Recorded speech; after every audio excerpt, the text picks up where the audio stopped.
NBR কর্মকর্তা কর্মচারীদের complete শাটডাউনে স্থবির দেশের সমুদ্র স্থলবন্দর দাবি না মানায় লাগাতার কমপ্লিট শাটডাউন চালিয়ে যাওয়ার ঘোষণা দিয়েছে এনবিআর সংস্কার ঐক্য পরিষদ।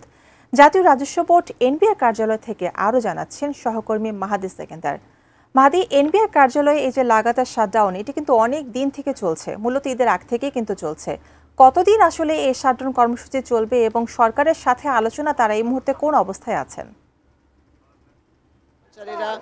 এখানে তারা তাদের আন্দোলন, তাদের যে দাবি আদায়ের যে বিষয়টি, সেই বিষয়টি নিয়েই তারা কথা বলছেন, যৌক্তিক সংস্কারের কথা বলছেন, একই সাথে চেয়ারম্যানের অপসারণের দাবি কথা বলছেন। তবে কবিতা, এই মুহূর্তে আমাদের কাছে যে তথ্যটি আছে সেটি হলো এনবিআর সংস্কার ঐক্য পরিষদের ব্যানারে যে আন্দোলনটি চলছে, এই আন্দোলনের যারা নেতৃত্বে আছেন তারা 20 সদস্যের একটি প্রতিনিধি দলের তালিকা তৈরি করেছেন। সেই তালিকাটিতে তারা মূলত তৈরি করেছেন অর্থ উপদেষ্টার সাথে এই যে সংকট, এই সংকট নিরসনে তারা বসতে চান সেই জন্য, এবং অর্থ মন্ত্রণালয় থেকেও তাদেরকে বসার জন্য আহ্বান জানানো হয়েছে, সেটি মঙ্গলবারে বিকেল 4টায়। তবে আজ এই চলমান সংকট নিরসনে আজ বিকেলে তাদের সাথে অর্থ উপদেষ্টার একটি বসবার সম্ভাবনা রয়েছে, এবং অর্থ উপদেষ্টা মন্ত্রী পরিষদের যে মিটিংটি, অর্থাৎ উপদেষ্টা পরিষদের যে উপদেষ্টা পরিষদের মিটিংয়ে আছেন।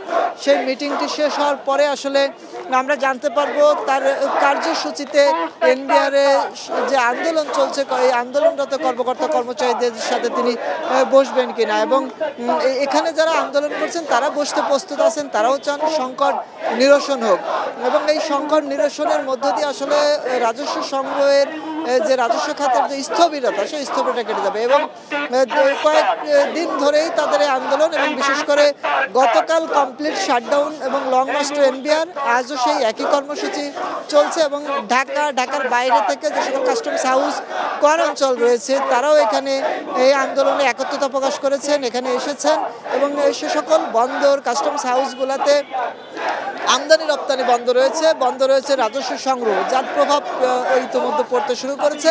বন্দরে কন্টেনার জটও বেড়েছে। তো এই সব বিষয় কিন্তু যেখানে যারা আন্দোলন করছেন তারাও জানেন, তারাও বোঝেন, এবং তারাও চান সংকট নিরসন হোক। এজন্যই 20 সদস্যের কমিটি তারা গঠন করেছেন, এবং আমরা আসলে পরবর্তীতে জানতে পারবো আজ বিকেলে এই সংকট নিরসনের জন্য অর্থ উপদেষ্টা বসবেন কিনা। তো পরবর্তী সংবাদে আরো বিস্তারিত আপনাকে জানানোর চেষ্টা করবো। কবিতা।